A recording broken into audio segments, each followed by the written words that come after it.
Ya, bismillahirrahmanirrahim. Assalamualaikum warahmatullahi wabarakatuh. Kembali lagi bersama channel pembelajaran Nurul Fikri Jabar Kembang. Bersama Kak Hasan di sini kita akan coba belajar materi bahasa Inggris kelas 11 SMA, yaitu tentang modals dan subjunctive. Ya, jadi dua materi grammar yang akan kita bahas hari ini. Kita mulai dengan pembahasan tentang modals ya. Modals itu apa sih? Nah, apakah sama modals itu dengan yang sering kita ungkapkan dalam bahasa Indonesia tentang apa yang kita perlukan untuk membangun sebuah usaha atau mencapai sesuatu, ya kita butuh modal. Nah, samakah modal makna yang kita gunakan sehari-hari dalam bahasa Indonesia dengan modal di sini? Nah, ternyata tidak sama, teman-teman. Jadi modal yang dimaksud di sini itu nggak ada kaitan sama sekali dengan modal yang kita gunakan dalam bahasa Indonesia, yaitu kalau dalam bahasa Inggris itu disebut capital. Nah, sedangkan modal yang ada di bahasan grammar ini itu berkenaan dengan sesuatu yang lain. Nah, dalam hal definisi ya, modal auxiliary verb ini adalah kata yang ditempatkan sebelum main verb yang berfungsi memodifikasi makna dari main verb tersebut gitu. Jadi dia ditempatkan sebelum main verb ya, dan fungsinya adalah memodifikasi makna dari main verb tersebut. Kalimat yang mengandung modal auxiliary verb menunjukkan sikap atau attitude dari si pengujarnya atau si speakernya atau si penulisnya. Jadi bukan menunjukkan kejadian pekerjaannya, tetapi yang ditunjukkan itu adalah sikap terhadap pekerjaan tersebut ya. Nah, kita coba lihat ya. Ambil contoh. Yang pertama ya, she can swim. Nah, di sini untuk modalnya ya, modal auxiliary verbnya itu dicetak berwarna biru tua, sedangkan untuk main verbnya ini dicetak berwarna hijau ya. Sebelumnya kenapa sih disebut auxiliary, sedangkan yang satu lagi disebut main? Dua-duanya berkategori kata kerja di sini ya. Nah, main itu kan artinya utama, berarti sebetulnya kalau ini subjek, ini predikat ya, atau dalam bahasa ini verb. Nah, yang utamanya itu adalah swimnya, bukan can-nya ya. Jadi kata kerja yang utamanya itu adalah swim ya, dari predikat ini atau dari verb ini, bukan can-nya. Nah, can itu disebut auxiliary ya. Auxiliary itu apa? Maknanya itu bisa penyerta ya, atau pembantu ya. Jadi kata kerja bantu atau kata kerja penyerta. Nah, fungsinya di sini adalah memodifikasi makna dari main verb tersebut. Nah, di sini berarti can di sini itu memodifikasi makna swim, sehingga kalau dimodif kan nggak seperti asal lagi ya kan. Makanya beda antara she swims, dia berenang, dengan she can swim ya. Jadi kalau bentuk biasanya kan tanpa modal, she swims ya. Dia berenang misalnya, often lah, di sini ada kata often ya. She often swims. Dia sering berenang. Nah, dia sering berenang dengan dia bisa berenang beda ya. Often di sini bukan modal ya, ini keterangan waktu. Nah, kalau ada modalnya ya, maknanya bukan kejadian berenang lagi, tapi maknanya apa? Ability-nya atau kemampuannya. Jadi modal di sini berfungsi bukan untuk menunjukkan kejadiannya, tapi untuk menunjukkan kemampuan dalam hal kejadian tersebut atau pekerjaan tersebut ya. Jadi ketika kita bilang she can swim, dia bisa berenang, itu kita nggak ngomongin kejadian bahwa dia itu berenang, tapi yang diomongin itu apa? Kemampuannya atau kondisi bisanya dia dalam berenang ya. Yang diangkat itu adalah ability-nya ya, atau kemampuannya. Kemudian you must obey the rules.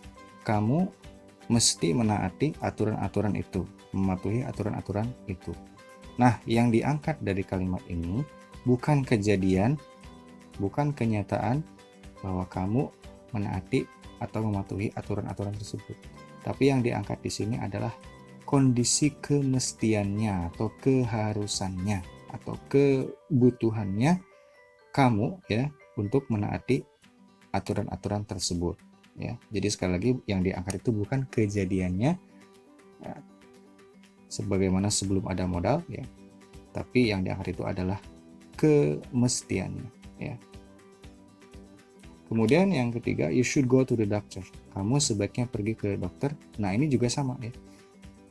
Kalimat kamu sebaiknya pergi ke dokter itu bukan menceritakan kejadian kamu pergi ke dokter, tapi yang diangkat itu adalah kemestiannya atau keharusannya kamu pergi ke dokter ya, sebagai sebuah saran. Saran itu kan berarti nggak terlalu memaksa ya, seperti must ya. Nah, tingkatnya lebih ringan, suggestion itu. Nah, itu dari sisi definisi ya. Nah, sekarang dari sisi apa? Pattern, pola ya. Nah, tadi sudah dikatakan bahwa modal itu tempatnya sebelum kata kerja dasar ya, sehingga dia berada di sini. Nah, setelah subjek kemudian sebelum kata kerja dasar. Nah, subjek itu di sini ya, di yang pertama. Nah, ini dua kata ini sebetulnya verb ya, tapi ya tadi ya, verb ini terdiri dari dua kata, terdiri dari dua unsur. Yang pertama adalah modal verb, yang kedua adalah main verb ya, dan yang utama itu adalah main verbnya, dan ini yang disebutnya penyerta atau kata kerja bantu saja dari main verbnya ya.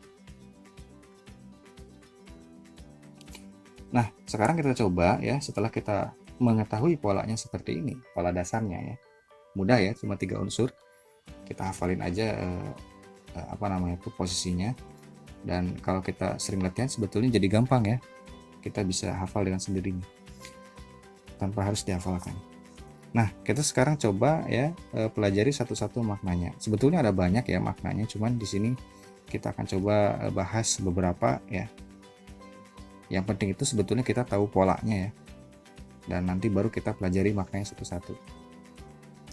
Yang pertama itu adalah makna necessity atau keharusan atau keperluan atau perlunya sesuatu ya. Jadi modal-modal di sini itu menunjukkan perlunya suatu pekerjaan ya, atau apa yang menjadi main verbnya. Nah, di sini ada kata must, have to, dan have got to. Yang paling umum itu di antara ketiga ini adalah must dan have to, sedangkan have got to itu tidak jarang kita temui ya. Nah, kita akan coba aja langsung ke contoh. They must continue their work. Mereka harus ya melanjutkan pekerjaan mereka. Nah, ungkapan atau kalimat ini tidak menunjukkan, tidak sedang berbicara tentang mereka melanjutkan pekerjaan mereka ya. Jadi kita tidak ngomongin mereka bahwa mereka itu melanjutkan pekerjaan mereka, tidak ngomongin kejadian mereka melanjutkan pekerjaan mereka. Tapi yang diomongin itu bukan yang diomongin itu adalah kemestiannya, bukan kejadian melanjutkannya ya. Atau yang diomongin itu adalah keharusannya ya. Kondisi harusnya itu loh, necessity-nya itu loh. Bukan kejadiannya dari kejadiannya, yaitu continue their work. Kemudian I'm sorry, aku minta maaf. I have to go now. Nah, I have to go now juga ya, ini dua kata, meskipun dua kata dia modal ya, frasal modal yang terdiri dua lebih dari satu kata. I have to go now. Aku harus pergi sekarang. Nah, ungkapan ini tidak sedang menceritakan aku pergi sekarang, tapi mengungkapkan atau mengangkat sisi keharusannya ya, dengan menggunakan kata have to ya. Kalau bentuk pas ya itu disesuaikan ya, misalnya dengan kata had to. Misalnya yesterday she had to go to the conference ya, kemarin dia harus pergi ke konferensi ya. Nah, itu kalau bentuk pasnya pakai had to, tapi maknanya sama ya, harus. Kemudian yang ketiga, you mustn't go there. Nah, kalau ini berarti dia bentuknya negatif dari must ya. Kalau bentuk negatif dari must ya, maka maknanya itu menjadi tidak boleh atau jangan. Artinya dia maknanya berupa larangan atau prohibition, ya. Berbeda dengan bentuk negatif dari have to, ya. Kalau bentuk negatif dari have to itu bukan larangan, tapi ketidakharusan. Jadi nggak harus, berarti menunjukkan tidak memaksa, tidak penting, tidak harus, tidak memaksa, tidak merupakan suatu kegentingan, ya. Misalnya kalau di sini you mustn't go there, kita coba lihat perbandingan dulu dengan yang mas negatif. Kamu tidak boleh pergi ke sana. Kalimat ini tidak sedang mengungkapkan kejadian kamu tidak pergi ke sana, tapi yang diangkat itu adalah ketidakbolehannya, ya. Ketidakbolehan pergi ke sana, bukan kejadian tidak pergi ke sana, gitu. Nah, ini I don't have to think about that. Aku tidak perlu, ya, aku tidak harus berpikir tentang hal itu. Berarti yang diangkat di sini bukan aku tidak berpikir tentang hal itu. Yang diangkat itu adalah ketidakharusan aku berpikir tentang hal itu, ya. Begitu, ya. Jadi modal-modal di sini mengungkapkan makna yang tidak sama dengan ketika sebelum ada modal ini, ya. Kemudian modal berikutnya adalah yang bermakna suggestion and advice, ya. Saran dan nasihat, ya. Di sini ada 3 modal yang umum, ya, digunakan. Yang pertama should, yang kedua ought, yang ketiga adalah had better, ya. Jadi ini lebih ringan daripada necessity tadi, ya. You should study harder. Kamu sebaiknya belajar lebih keras. Nah, ini kalimat ini sekali lagi, kalimat ini tidak sedang mengungkapkan kejadian kamu belajar lebih keras, tapi yang diangkat itu adalah kebaikannya. Kebaikan dari apa?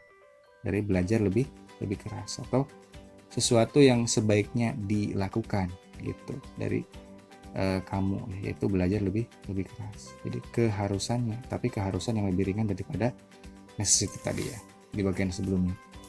Ought juga sama, ya. Yang diangkat itu adalah keharusannya. Kita harus, ya, seharusnya mematuhi rambu-rambu lalu lintas. Kita harus mematuhi rambu-rambu lalu lintas. Nah, ini juga yang diangkat bukan kejadian mematuhi rambu-rambu lalu lintasnya, tapi keharusannya. Kemudian yang ketiga, you had better not be late. Nah, ini uniknya, ya, ini bentuk negatif. Nah, ini bentuk negatifnya tidak you hadn't better, ya, you had not better, tapi modal ini sepaket, ya. Kemudian ungkapan negatifnya itu antara modal ini dengan main verbnya di sini, ya, not-nya. Kamu sebaiknya tidak berkeadaan terlambat, ya. Berkeadaannya kalau dalam bahasa Indonesia, ya, gak usah dipakai. Kamu sebaiknya tidak terlambat, gitu aja. Nah, seperti itu. Kemudian berikutnya modals yang bermakna ability, ya. Nah, itu menggunakan kata can, could, dan di sini ada be able to juga, ya. Nah, perlu dipahami bahwa, ya, dalam bahasa Inggris satu modal itu bisa memiliki lebih dari satu makna, ya.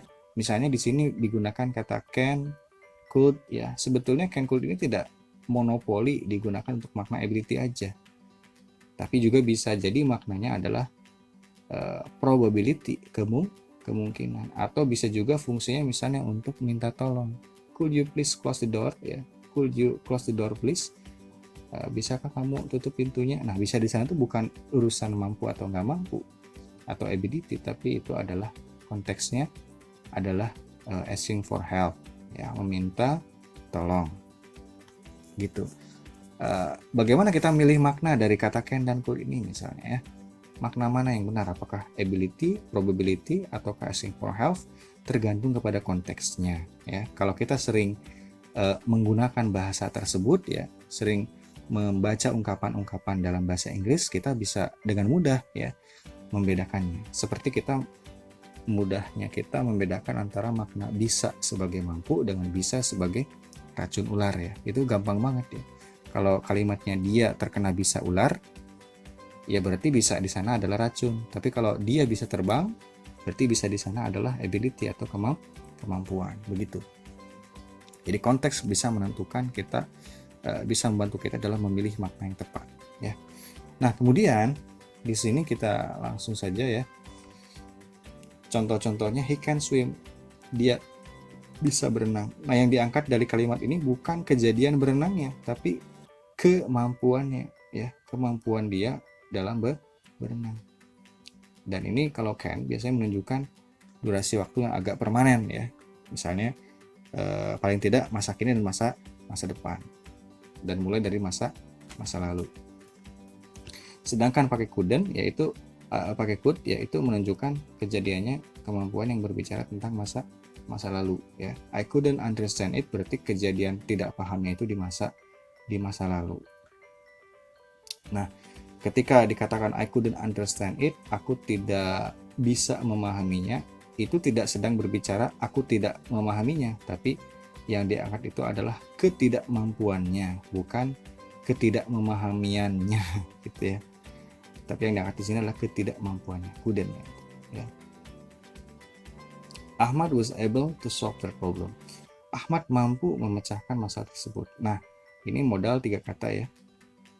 To be, able dengan to. Kenapa pakai was? Karena dia ini maknanya masa lalu ya. Was itu was dan were itu adalah to be verb 2. To be dalam bentuk verb 2 ya, bentuk masa lalu.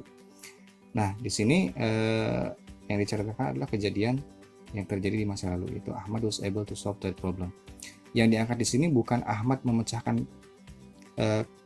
masalah tersebut di masa lalu, tapi yang diangkat di sini adalah sisi kemampuannya atau keberhasilannya ya, atau kebisaannya gitu ya, Ahmad dalam memecahkan masalah tersebut ya.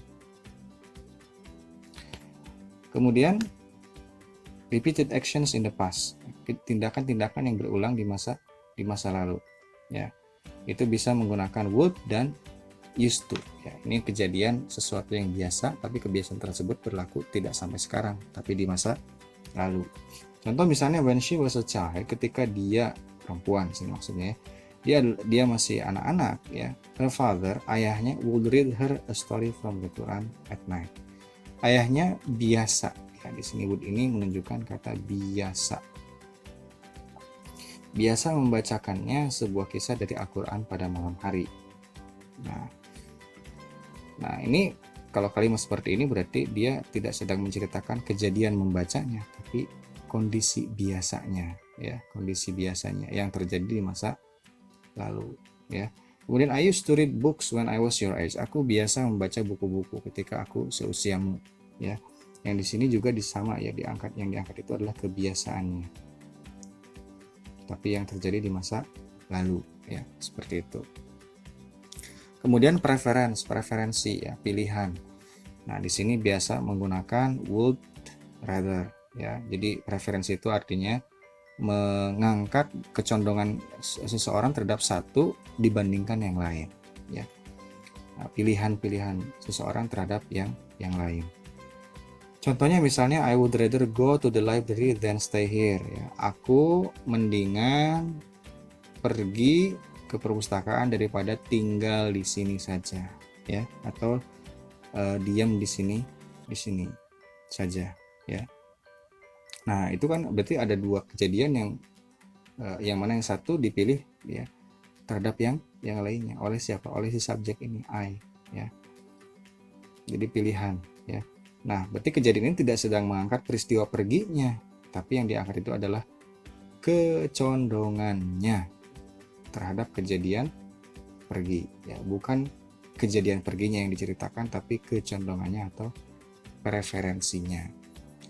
Nah, would juga bisa disingkat dengan seperti ini ya. Misalnya I'd rather not tell you. Nah, ini bentuk negatifnya. Jadi bentuk negatifnya bukan I wouldn't rather tell you, bukan, tapi ini sepaket ya. Kemudian bentuk negatifnya ya, not-nya ya, itu ditempatkan antara main verb dengan modal verbnya ya, ditempatkan di sini. I'd rather ya, aku mendingan tidak memberitahu kamu jawabannya. Jadi antara memberitahu dengan tidak memberitahu, dia lebih memilih tidak memberitahu jawabannya ya, seperti itu.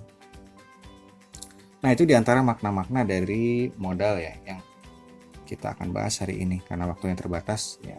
Sebetulnya ada banyak ya, tapi mudah-mudahan di kesempatan lain ya itu bisa kita bahas ya, mungkin di latihan-latihan kita bisa bahas sisanya. Baik, kita lihat di sini ya.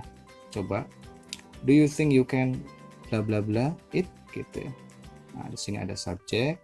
Nah, ini ada verb, ada modal verb. Berarti yang dicari di sini itu adalah apa? Main verbnya. Ya. Ini sedangkan yang di sini itu adalah modal verbnya. Nah, ingat ya, polanya, rumusnya itu adalah subjek, modal, kemudian verb base atau verb dalam bentuk dasar. Maka dia harus berupa verb dasar ini. Nah, kira-kira yang mana tuh? Bentuk yang paling dasar di sini tanpa perubahan apapun, tanpa penambahan apapun, itu adalah yang D. Ya, jadi jawabannya yang D. Kemudian yang ini juga, nah ini yang ditanyakan bukan main verbnya, ya. Ini subjek, ini main verb, berupa verb dasar, ya. Kemudian di sini apanya? Modal, ya, modal verbnya.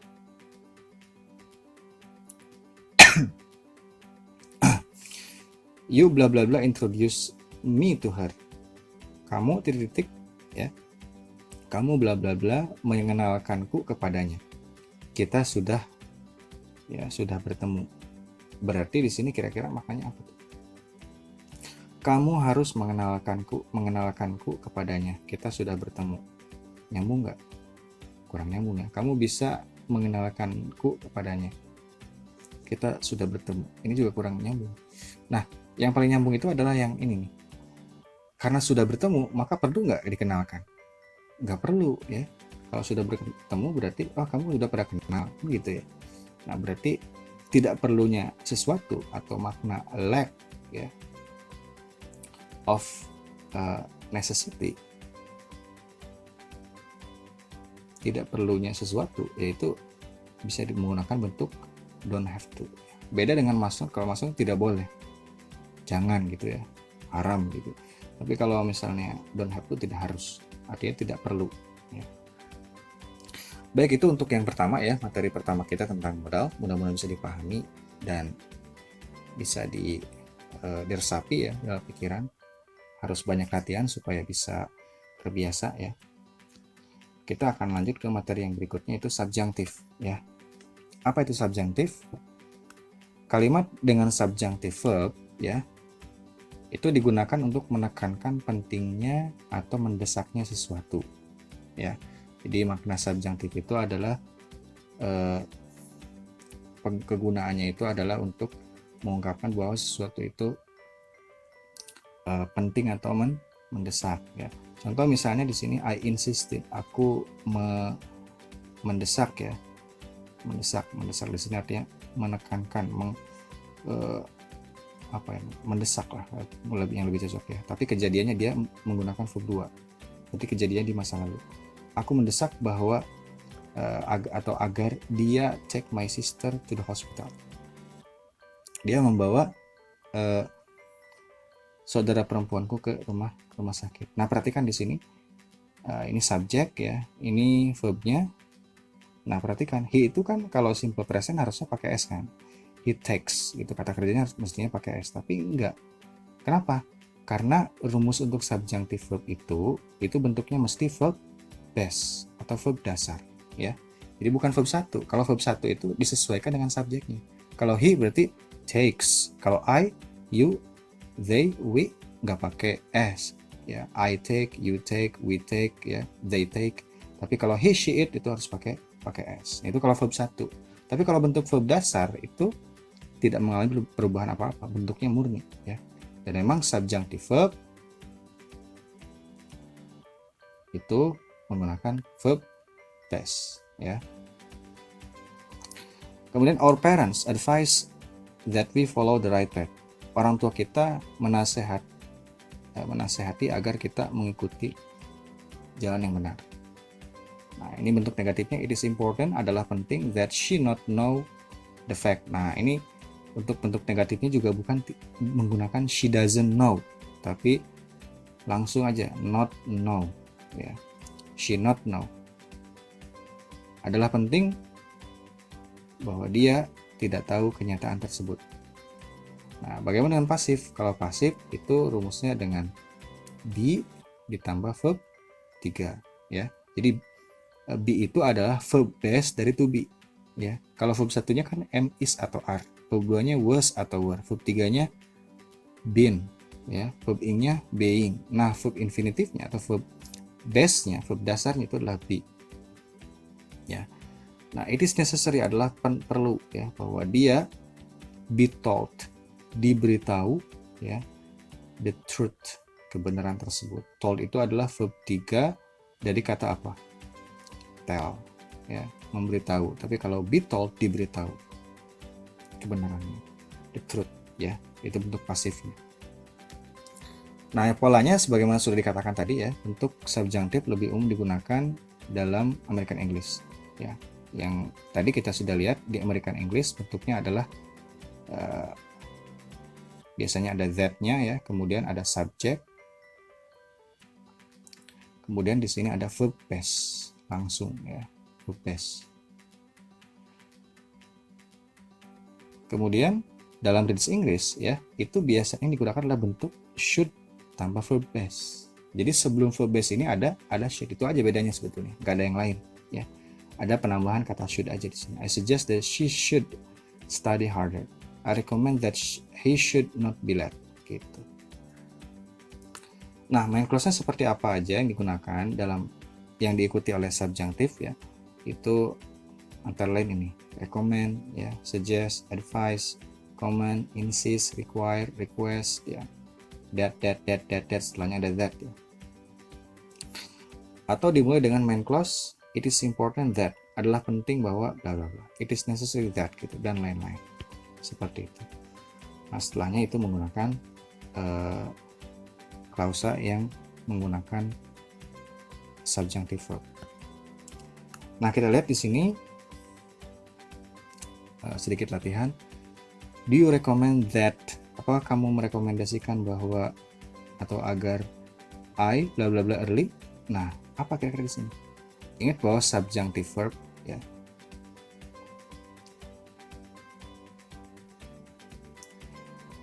Subjunctive verb itu dia bentuknya apa? Verb dasar atau verb base. Maka kita pilih di sini yang bentuknya paling normal, yaitu come ya. Lanjut, I suggest that, aku menyarankan bahwa kamu bla bla bla ready. Ingat sekali lagi, subjunctive verb itu bentuknya apa? Bentuknya adalah berupa verb base atau verb dasar. Maka di sini yang berupa verb dasar itu adalah be. Ya, jawabannya A. Oke, itu saja dari kakak ya untuk pertemuan kali ini ya, untuk materi modals dan subjunctive ya. Mudah-mudahan bisa dipahami ya. Kalau masih ada yang belum dipahami, bisa diulang lagi, diputar lagi videonya.